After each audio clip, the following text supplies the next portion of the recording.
I've been attached with the feeling of now waking up with you by my side. Dahil nga guys sa action serye ng ating Donnie Pangilinan na Roja kasama si Kyle Echari ay talaga naman ang Iblan ay sinasabi na meron na nga raw bagong love team itong ating Donnie Pangilinan, lalong lalo na nga at nandito itong si Maymay.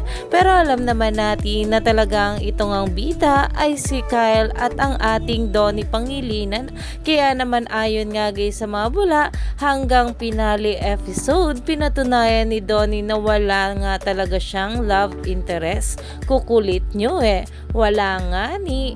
At talaga namang nag-post pa nga itong ating Mami Maricel sa kanyang social media account na ayon nga sa kanya, congratulations to the whole cast and crew.